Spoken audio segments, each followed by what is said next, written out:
اس لیے لوگ کہتے ہیں کہ اللہ بس مجھے ایسا کر دے کہ میرے اندر گناہ کی صلاحیت ختم ہو جائے.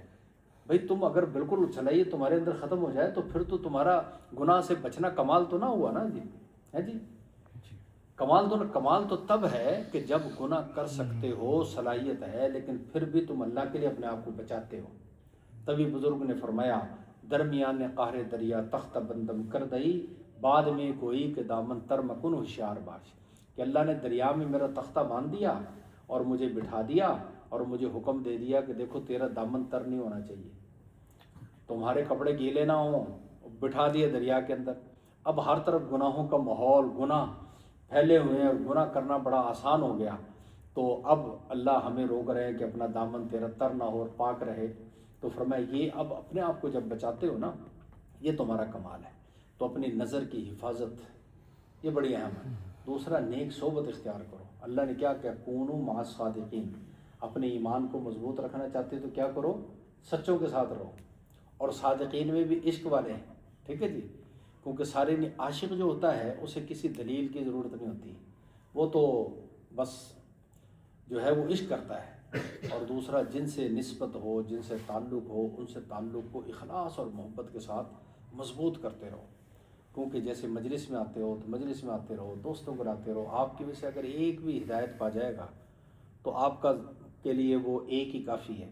اس لیے سیدنا علی مرتضیٰ رضی اللہ تعالیٰ عنہ فرماتے ہیں اگر میں ایک کو ہدایت دے دوں میرے ذریعے سے, وہ ایک ٹھیک ہو جائے تو میرے نجات کے لیے کافی ہے. کیوں؟ اس لیے کہ وہ ایک آگے پتہ نہیں 10 کو کرے گا, وہ 10 آگے 100 کو کریں گے, 100 آگے 1000 کو کریں گے. تو یہ سلسلہ چلتا رہے گا نا. دین آج ہم تک جو پہنچا ہے وہ کیسے پہنچا, سینہ بسینہ پہنچا نا, ٹھیک ہے جی. صحابہ نے ہدایت حاصل کی سرکار دو عالم صلی اللہ علیہ وسلم سے, صحابہ سے تابعین لے لی, تابعین سے بزرگان دین نے لی, تبع تابعین نے لی, چلتے چلتے وہ دین آج تک پہنچا.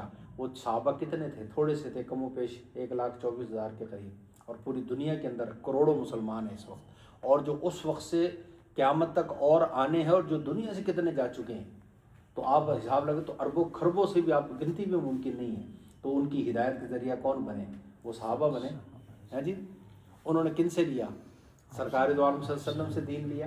تو اگر آپ کی وجہ سے ایک بھی ہدایت پا جاتا ہے تو آپ کے لیے ذریعہ آخرت ہے, وہ ایک کم نہیں, ٹھیک ہے. اس لیے صحبت میں مجلس میں آتے رہو تاکہ گناہ سے بچنا بھی ہمارے لیے آسان ہو, اور اپنے دوستوں کو بھی لاتے رہو اور وہ بھی آئیں. اگر وہ ہدایت کوئی ان میں سے پا جاتا ہے, کسی کو کوئی بات اچھی لگ جاتی ہے, تو یہ محفلیں, یہ چھوٹی مجلسیں یہ بڑی برکت والی ہوتی ہیں, بڑی برکت والی. اس لیے کوشش کرو جب آؤ تو ادب کے ساتھ آؤ, احترام کے ساتھ, اپنے سروں کو ڈھانپ کر آؤ, ٹھیک ہے جی.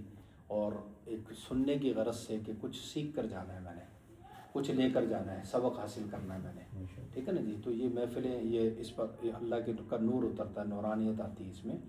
تو یہ اکابرین کی اجازت اور اس سے بیٹھے ہوئے کام کر رہے ہیں نا جی. اس لیے آئندہ جو ساتھی آئیں سب اپنے سروں کو ڈھانپ کر آئیں, محبت احترام کے ساتھ آئیں.